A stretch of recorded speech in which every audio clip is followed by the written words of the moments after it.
Spain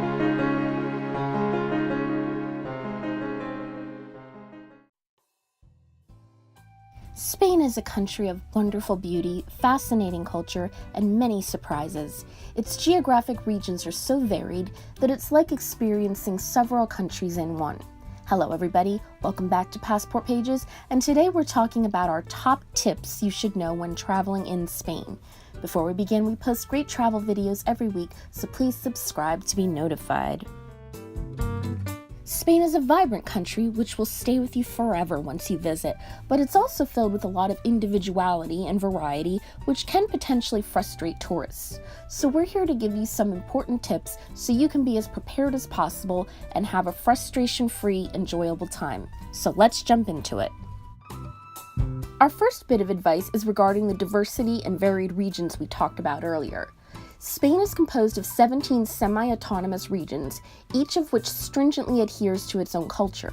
Many tourists just stick to the main cities of Madrid and Barcelona, but if you want the full experience of Spain, don't miss out on the Basque region and culture in the north, or the Andalusians in the south, the Catalans in the east, or the Leonese in the west.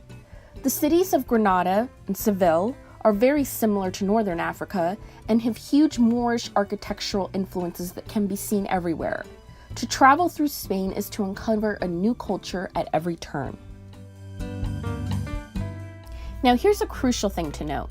Eating is a lifestyle in Spain.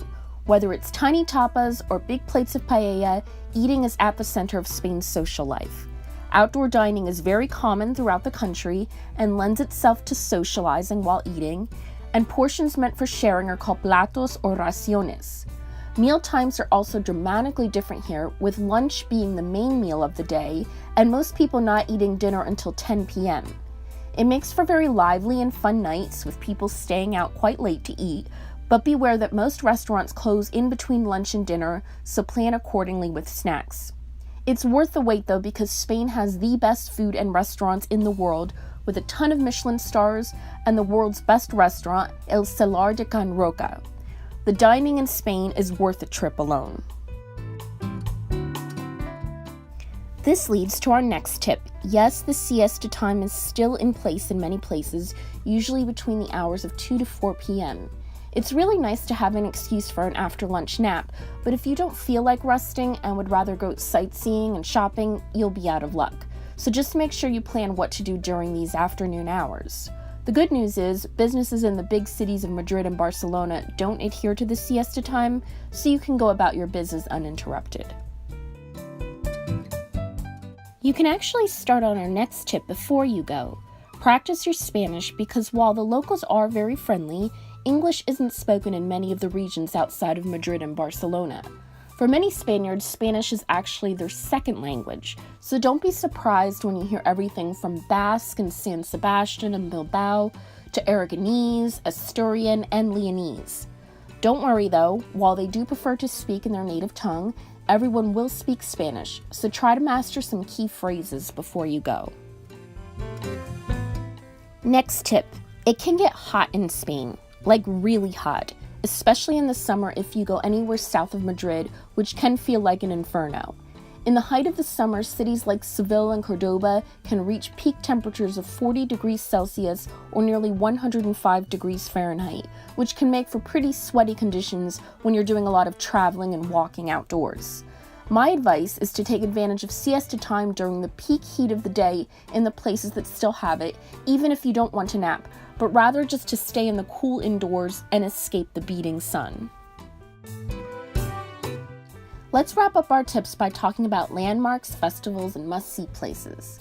We can't recommend this enough. You must see La Sagrada Familia when in Barcelona.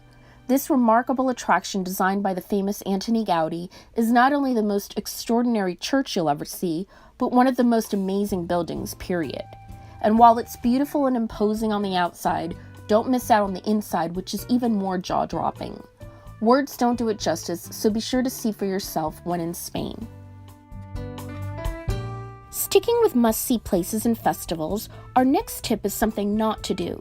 Many people travel to Spain and just enjoy the main cities of Barcelona and Madrid, and while they are wonderful, it's a mistake to skip the countryside of Spain. From the rolling hills of Andalusia to the stunning mountains of Malaga, the countryside provides the most picturesque scenery in the country and should be experienced when visiting Spain. And while we're on the subject of what not to miss, as far as festivals, everyone goes to the running of the bulls and the huge tomato fight. But my personal favorite is Semana Santa, or Holy Week, in which large processions take place through the streets of every city. Valencia has their own unique festivals, from Las Fallas, which is a street parade and fire festival, to Moros y Cristianos, which is a reenactment of an ancient battle. All wonderfully unique and not to be missed. So there you have it, our best tips for traveling in Spain. Do you agree with our tips? Please let us know in the comments what you think and if you've experienced any of them.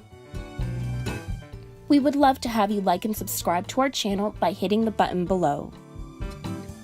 Thank you so much for watching and listening. This is Vanessa for Passport Pages, and we'll see you soon. Bye!